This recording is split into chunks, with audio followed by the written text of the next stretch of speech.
오늘은 여로보암의 등장과 솔로몬의 죽음, 솔로몬의 가장 마지막 편입니다. 솔로몬이 이제 죽고 그 바로 직전에 여로보암이라는 사람이 등장하는데 이 사람은 어떤 사람인지 한번 알아보기를 원합니다. 솔로몬이 죽기 전에 등장하니까 보통 중요하고 대단한 인물이 아닌 것 같아요. 그죠? 아무튼 이 귀한 말씀으로 같이 나누기를 원합니다. 자, 열왕기상 11장 26절로 43절까지의 말씀입니다. 한번 보겠습니다. 오늘 본문 배경의 말씀, 항상 하는 말씀이니까요. 같이 한번 나눠보겠습니다. 앞에서 지금까지 우리가 배웠던 말씀입니다. 자, 솔로몬 왕국의 번영과 성전 건축과 타락. 자, 솔로몬 왕의 때를 통하여서 언약의 성취가 시작되어졌습니다. 그리고 성전과 왕궁이 건축되고 하나님의 성전을 통한 기도와 축복이 있었습니다. 그리고 바로 앞전에 어떤 일이 일어났습니까?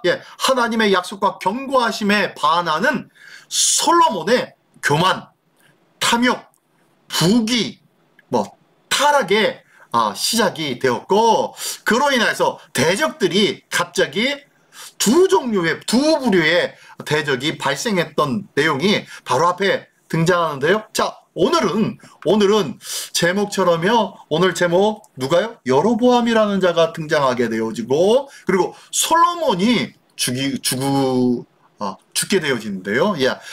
솔로몬이 죽게 되어지는데, 자, 한번 그 내용 보겠습니다. 그러면 오늘 관심 있게 봐야 할 내용 한번 보겠습니다. 첫 번째로는 왕위에 올리기 위한 하나님의 평가 기준은 무엇인가? 왕위에 올릴 때는 누가 그 모든 역사를 주관하세요? 하나님이 왕위에 올리기도 하시고 내리기도 하시는 역사의 주관자이신 줄 믿습니다. 근데요, 하나님이 왕위에 올리기 위해서 하나님께서 나름대로 평가하는 평가 기준이 있는데 그 평가 기준이 무엇일까요? 한번 말씀을 보면서 무언가 확실하게 한번 확인해 보시기 바랍니다. 그리고 두 번째로는요, 이러한 하나님의 평가는 이례적인가, 단회적인, 이례적인가, 처음 그렇게 하고, 아니면은 지속적인가, 처음부터 끝까지 매번마다 보시고 또 보시는가 한번 확인해 보기를 원합니다. 하나님의 평가는 한 번인지 아니면 여러 번인지 한번 보시기 바랍니다. 오늘 솔로몬에 대한 이 마지막 생애를 통하여서 하나님께서 이 이스라엘과 솔로몬의 왕국의 어떠한 모습으로 역사하고 계신지 주목하여 본다면은 이 두 가지의 질문에 대해서 요거겠구나 라고 파악하실 거예요. 한번 보겠습니다. 자, 오늘 본문의 말씀입니다. 26절부터 43절까지가 오늘 본문 전체인데요. 오늘 40절까지가 첫 번째 단락이고 두 번째가 41절로 43절까지입니다. 첫 번째 단락이 여로보암의 등장과 반락. 자, 여로보암의 등장이라고 제목에는 나왔는데 이 여로보암이라는 사람이 어떤 사람인지 잘 몰랐는데 두 번째 이제 제목을 보니까 여로보암의 등장 그리고 반란의 때요. 자, 솔로몬에 대하여서 반란을 했겠죠. 자, 한번 그 내용이 어떤 내용인지 한번 보겠습니다. 자, 26절로 40절까지의 말씀입니다. 한번 읽어보겠습니다. 26절부터 우리 한번 읽어볼까요? 시작. 솔로몬의 신하 느밧의 아들 여로보암이 또한 손을 들어 왕을 대적하였으니 그는 에브라임 족속인 스레다 사람이요 그의 어머니의 이름은 수루아인이 과부더라. 그가 손을 들어 왕을 대적하는 까닭은 이러하니라. 솔로몬이 밀로를 건축하고 그의 아버지 다윗의 성읍이 무너진 것을 수축하였는데 이 사람 여로보암은 큰 용사라. 솔로몬이 이 청년의 부지런함을 보고 세워 요셉 족속의 일을 감독하게 하였더니, 자, 요셉 족속은 에브라임과 므낫세 아닙니까? 그죠? 12지파 중에서 이 12명의 야곱의 12명의 아들 중에서 이 요셉 지파라는 것이 없잖아요. 그죠? 요셉 지파가 누구예요? 므낫세와 그리고 에브라임 지파, 이 두 지파를 말합니다. 누가 형입니까? 므낫세가 형이죠. 므낫세가 형인데 나중에 야곱이 어떻게 축복해 줍니까? 손을 엇갈려서 축복해 줌으로 인해서 이 장자의 역할을 누가 감당합니까? 에브라임이 감당해요. 에브라임이 담당하고, 그리고 추후에 오늘 이 여로보암이 어느 족속이라고 했죠? 예, 에브라임 족속. 예, 남북 이스라엘과 북이스라엘과 남유다로 두 나라로 나뉘어졌을 때 그 중심이 누구예요? 예, 에브라임 족속이에요. 에브라임 족속이 큰 족속이고 막강한 힘을 가지고 있었던 족속이 바로 이 에브라임 족속인데요. 여기 보니까 28절에 요셉 족속의 일을 감독하게 하였더니, 요셉 족속의 일이 뭐예요? 네, 에브라임과 므낫세 족속. 므낫세도 얼마나 큽니까? 그죠? 요단강 서편에 그리고 동편에 다 두 땅을 차지하면서 어마어마하게 큰 땅을 차지하게 된 지파가 바로 므낫세 지파였잖아요. 그죠? 예, 그래서 므낫세 반지파는 동편에, 반지파는 서편에 이렇게 있게 되어졌는데, 어쨌든 이 요셉 지파는 아주 큰 지파인데 그 족속의 일을 감독하게 하였더니, 자, 계속해서 29절.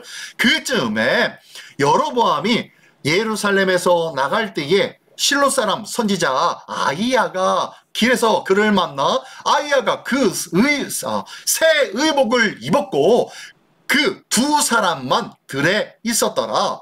아히야가 자기가 입은 새 옷을 잡아 12조각을 찢고 여로보암에게 이르되, 너는 10조각을 가지고 가지라. 이스라엘의 하나님 여호와의 말씀이 내가 이 나라를 솔로몬의 손에서 찢어 빼앗아 10지파를 내게 주고, 오직 내 종 다윗을 위하고 이스라엘 모든 지파 중에 택한 성읍 예루살렘을 위하여 한 지파를 솔로몬에게 주리니. 자, 이게 무슨 일입니까? 한마디로. 자, 아히야라는 선지자를 만났는데, 여로보암이, 예, 그 아히야가 어떤 일을 갑자기 이 여로보암을 보더니 이 아히야가 자기가 입고 있었던 새 옷이 하나 있었는데요. 이 새 옷을 벗어서 쭉쭉 찢으면서 12조각을 냅니다. 그리고 그 12조각 중에서 10조각을 누구에게 줘요? 예, 여로보암에게 줍니다. 그리고 하나님께서 이렇게 10지파를 너에게 줬다라고 하면서 줍니다. 그리고 나머지 두 장이 남았는데 뭐라고 합니까? 32절에 보니까요. 오직 내 종 다윗을 위하고 이스라엘의 모든 지파 중에 택한 성읍 예루살렘을 위하여 한 지파를 솔로몬에게 주리니. 예, 한 지파만 솔로몬에게 준대요. 다윗 지파, 솔로몬 지파가 무슨 지파죠? 예, 유다 지파죠. 예, 유다 지파만 준대요. 근데 한 지파라고 얘기한 것이 왜 그러냐면은 거기에 베냐민 지파가 같이 껴 있습니다. 한 지파 안에, 유다 지파 안에 베냐민 지파가 나뉘어지지 않고 거의 함께 흡수되듯이 함께 머물러 살게 되었어요. 그래서 한 지파라고 하지만 실질적으로 두 지파입니다. 그 10지파는 12조각으로 찢어서 10개는 여로보암에게 주고, 그리고 나머지는 솔로몬에게 주라고 말씀하고 있는 거예요, 하나님이. 자, 그러면서 33절에 이는 그들이 나를 버리고 시돈 사람의 여신 아스다롯과 모압의 신 그모스와, 자, 그리고요, 암몬 자손의 신 밀곰을 경배하며 그의 아버지 다윗이 행한 같지 아니하여 내 길로 행하지 아니하며 나 보기에 정직한 일과 내 법도와 내 율례를 행하지 아니하니라. 예, 지금 누구한테 그러는 거예요?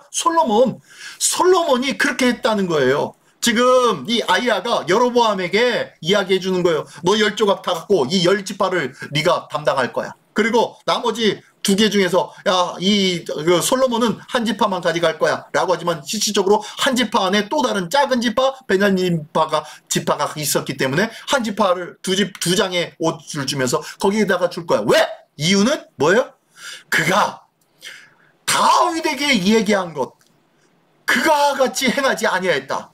내 길로 행하지 아니하고 하나님 앞에 정직한 일, 그뿐만 아니라 내 법도와 내 율례를 행하지 아니했기 때문에 그렇게 행하는 거야 라고 말씀하는 거예요.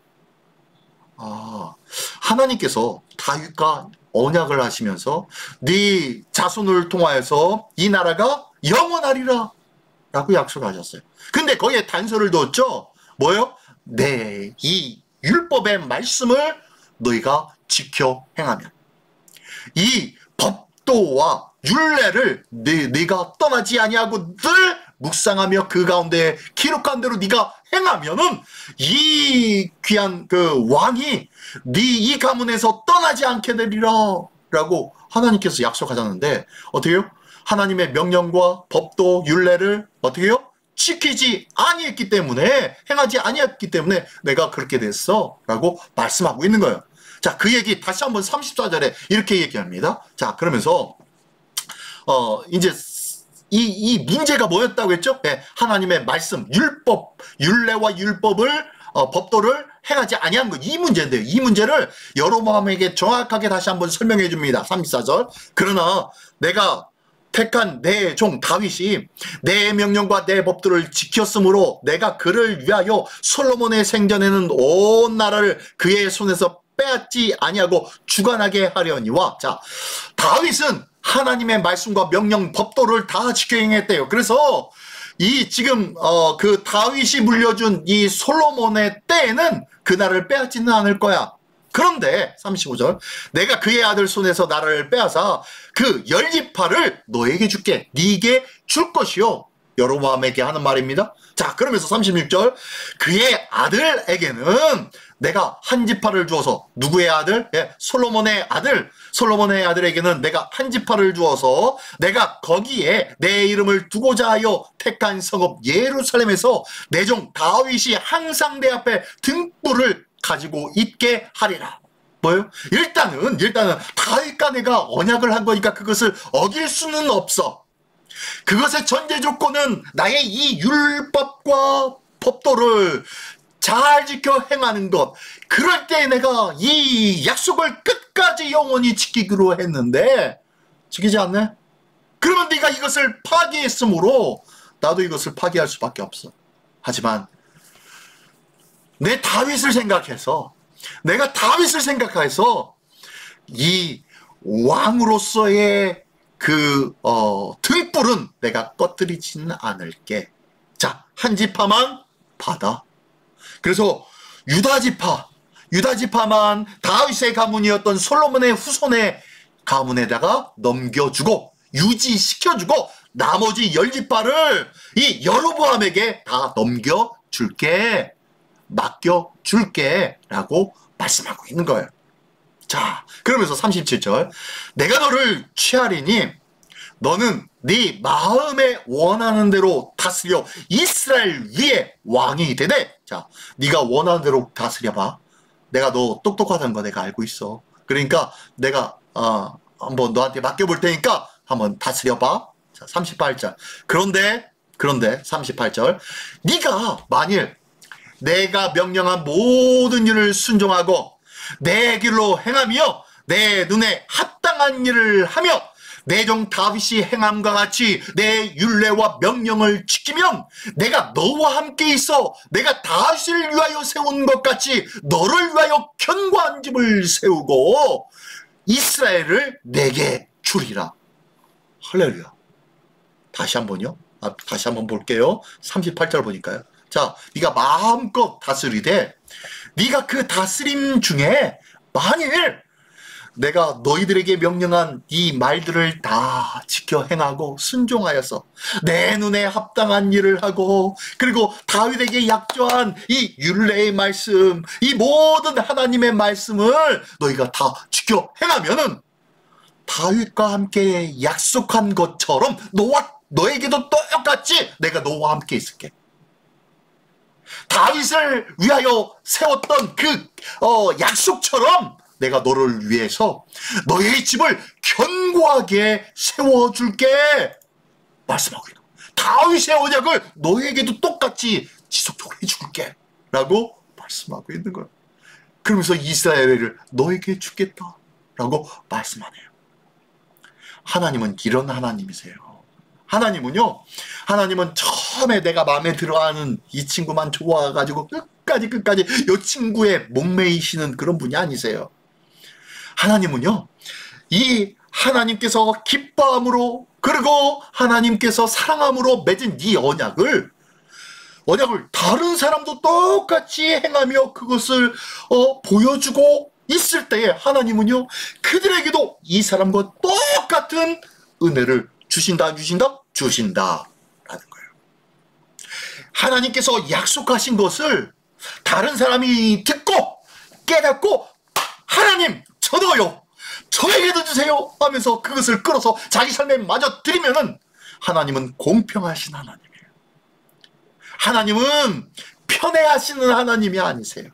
그래서 그래? 너도 그렇게 할래? 그래 하며 동일한 은혜를 주신다, 안 주신다? 주신다라고 말씀하고 있는 거예요. 이 멋진 이러한 은혜가 얼마나 크신 은혜입니까? 우리에게도 하나님의 은혜가 우리에게도 임하게 된 줄 믿습니다.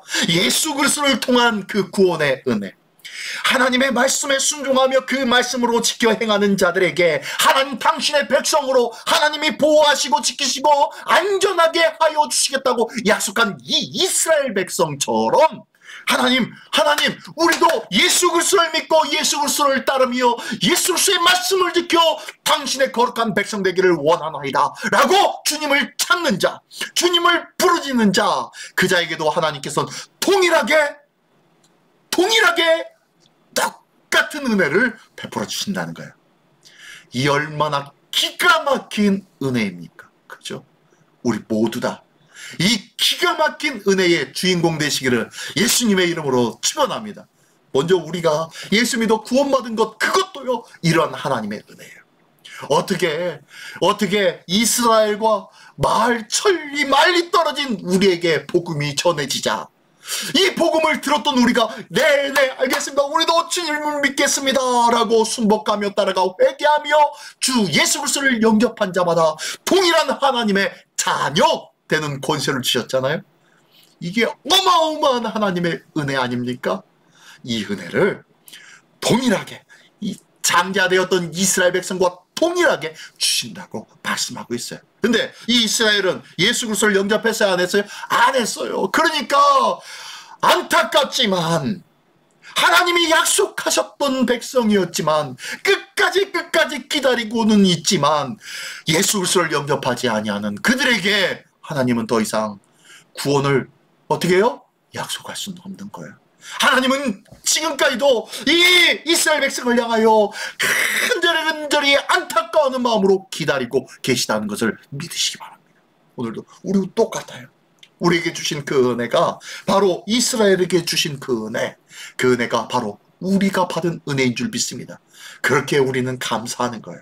그렇기 때문에 우리는 더 감사할 수밖에 없는 거예요. 이 귀한 감사가 우리 삶에 충만하기를 예수님의 이름으로 축원합니다. 계속해서 39절에요. 내가 이로 말미암아 다윗의 자손을 괴롭게 할 것이나 그들이 하나님의 말씀을 외면해 버렸어요. 그리고 이방신을 숭상합니다. 숭배합니다. 하나님을 버리고 이방신으로 돌아가 버렸어요.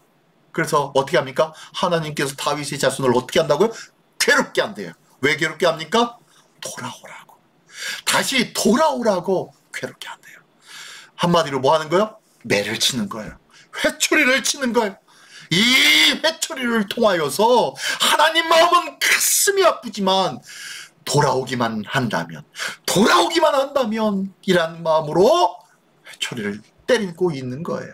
자, 자손을 괴롭게 할 것이나 영원히 하지는 아니하리라. 영원히 하지는 않겠대요.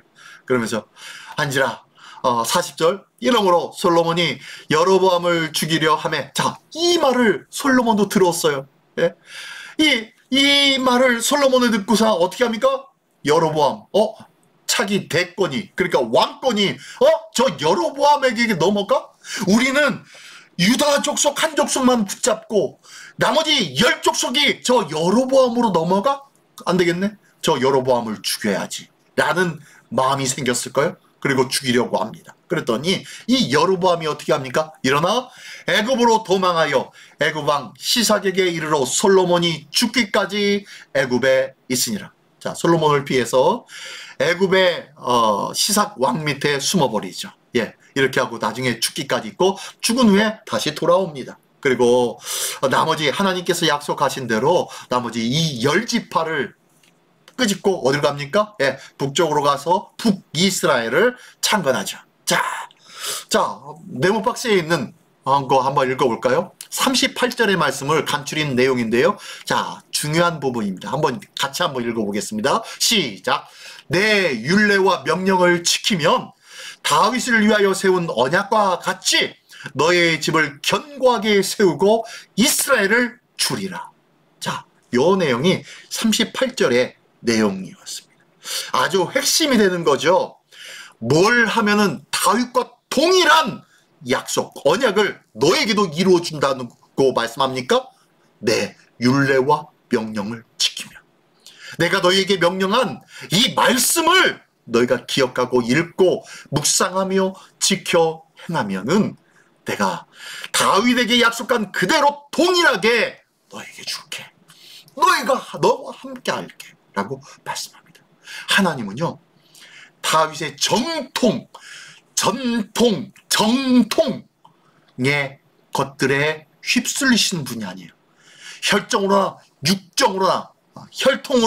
육정으로나 사람의 뜻으로 나지 아니하고 하나님의 뜻으로, 하나님의 말씀으로 난 자들, 그들에게 하나님은 손을 들어주시는 하나님이심을 믿으시기 바랍니다. 그래서요, 저 여로보암에게도 그렇게 약속한 거예요. 네가 내 율례와 명령만 지킨다면은 다윗에게 세웠던 그 언약 바로 네 거가 될 거야. 너와 똑같이 될 거야. 라고 말씀하고 약속을 하고 있는 모습입니다. 우리도 하나님의 말씀을 붙잡기를 원합니다. 하나님의 약속을 붙잡을 때 그때야 비로소 우리는 다윗에게 언약했던 것. 자, 거슬러 올라와서 누구요? 믿음의 조상 누구요? 아브라함의 하나님이셨던 그 놀라운 하나님과의 그 언약, 그 아브라함의 언약이 바로 나와 함께 하신 하나님과의 언약이 될 줄 믿습니다. 아브라함과 이삭과 야곱의 하나님이 곧 나의 하나님이 될 줄 믿습니다. 맞아요. 그거예요. 하나님은 동일하신 분입니다. 자, 그러면 마지막으로 41절부터 43절 마지막 솔로몬의 최후, 솔로몬의 죽음을 한번 보겠습니다. 41절입니다. 솔로몬의 남은 사적과 그의 행한 모든 일과 그의 지혜는 솔로몬의 실록에 기록되지 아니하였느냐? 솔로몬이 예루살렘에서 온 이스라엘을 다스린 날수가 40년이라. 몇 년이요? 예루살렘에서 온 이스라엘 다스린 날수가 몇 년? 40년. 40년. 솔로몬이 그의 조상들과 함께 잠에 그의 아버지 다윗의 성읍에 장사되고 그의 아들 르호보암이 대신하여 왕이 되니라. 자, 누가 됐다고요? 솔로몬의 아들 르호보암이 왕이 됐대요. 자, 이름이 비슷하죠? 북왕국은 여로보암. 그 다음에 남유다 솔로몬의 아들은 누구요? 르호보암. 자, 여로보암과 르호보암이 나뉘어져서 이제 남유다와 북이스라엘로 갈라지게 되었습니다. 자, 보니까요. 근데 솔로몬의 최후를 보니까 41, 42, 43절 다른 왕들, 그리고 악한 왕들, 그들과 더불어 별로 차이가 나지 않아요. 그 끝이. 그죠? 마무리가. 이스라엘의 최고의 황금기를 누렸던 군주. 그 화려한 군주가 어떻게 해요? 딱 말씀 3절로 끝나버려요. 보니까요. 두 번째로 특별한 임종의 장면도 없어요. 유언을 이래저래한 유언을 했다고 나오지도 않네요. 그리고 비교해 볼까요? 다윗의 임종, 그때는 2장 1절부터 12절까지의 말씀을 통하여서 장황하게 다윗의 유언의 말이 기록되어져 있습니다. 근데요, 이와 함께 비교되듯이 솔로몬의 최후에는 유언도 없고 아무것도 없어요. 그 이유는 무엇일까요? 제가 여기다 적어놨죠. 선시, 선종을 이루지 못했기 때문이다. 선시, 선종. 제가 자주 쓰는 말 중에 하나가 유시, 유종, 이슬류, 시작시, 이슬류, 마지막 종, 끝종인데요. 자, 똑같이요. 선시, 선종. 선으로 시작했다. 선으로 끝나야 되는데 그것을 어떻게 이루지 못했다는 거예요. 솔로몬은 선으로 시작했어요. 하나님이 기뻐하셔서 야 내가 너한테 뭘 줄게, 뭘 줄까, 원하는 건 말만 해 라고 했더니 이 솔로몬이 신실한 마음으로 이거 딴 거 필요 없고요, 제가 하나님의 백성을 잘 다스릴 수 있도록 그들의 말을 들을 수 있는 귀와 지혜를 주십시오. 지혜를 구했어요. 그들의 말을 들을 수 있는 지혜를 구했어요. 그러니까 하나님 마음에 딱 맞은 거예요. 그래서 하나님이 기뻐서 그것뿐만 아니라 내가 부와 명예와 수명과 장수와 아주 화려한 인생의 모든 것들을 다 줄게 하면서 다 주셨어요.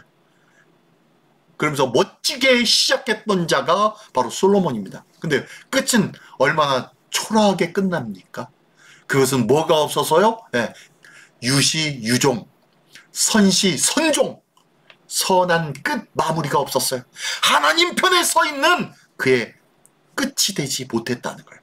그의 마무리 인생이 하나님 편에 섰어야 되는데, 회개를 했어라도 하나님 편에 섰었어야 되는데 그래야지 못해서요.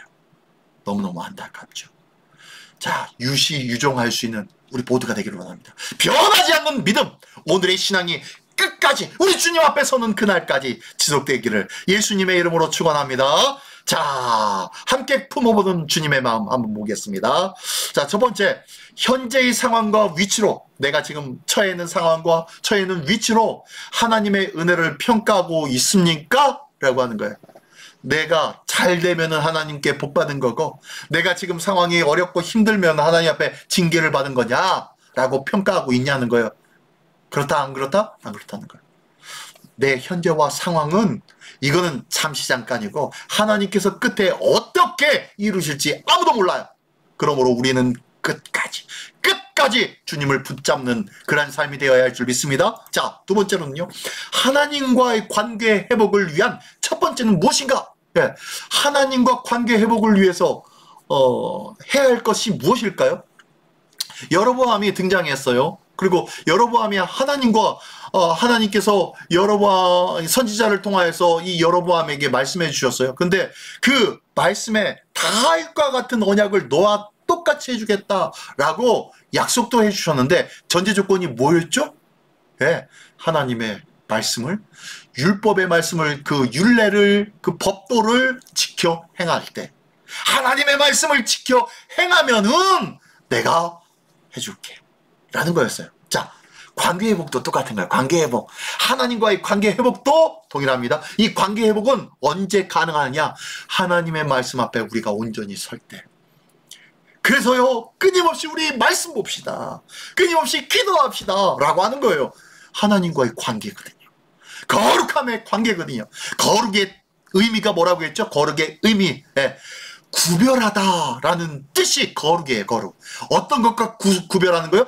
세상 것과 죄악에 된 것과 구별하는 것, 이게 바로 거룩이라고 했어요. 우리가 이 거룩하게 된다는 것은 바로 하나님의 말씀편에 서는 것, 이게 거룩인 거예요. 하나님과의 관계가 회복되어지는 것이 거룩인 줄 믿습니다. 말씀편에 설 수 있는 우리 모두가 되기를 원합니다. 자, 세 번째로는요, 지속적인 신앙을 위하여 나는 무엇을 하고 있는가? 자, 지속적인 신앙을 하지 못하였던 오늘 인물 누구요? 솔로몬. 솔로몬이 뭐가 안 됐다고 했죠? 선시선종. 선으로 시작하고 선으로 마쳐야 되는데, 선종이 아니라 무종, 그리고 죄종, 악종, 선으로 시작하여 악으로 끝내버렸어요. 그죠? 유시, 유종해야 되는데 유시, 무종했어요. 시작은 있는데 끝이 없어요. 지속적인 신앙, 이것을 위해서 나는 무엇을 하라고 말씀합니까? 뭘 하라고요? 말씀이에요. 솔로몬도 말씀을 제대로 지키지 못하고 이방신을 숭상하였으니까 이런 비참한 최후를 맞이하게 되었다는 거예요. 말씀 앞에 서기를 원합니다. 자, 한번 볼까요? 우리 네모 박스 안에 있는 말씀부터 한번 읽어보겠습니다. 시작. 우리 주 예수 그리스도를 변함없이 사랑하는 모든 자에게 은혜가 있을지어다. 누구에게 있다고요? 하나님의 은혜는 어디에게 있다고요?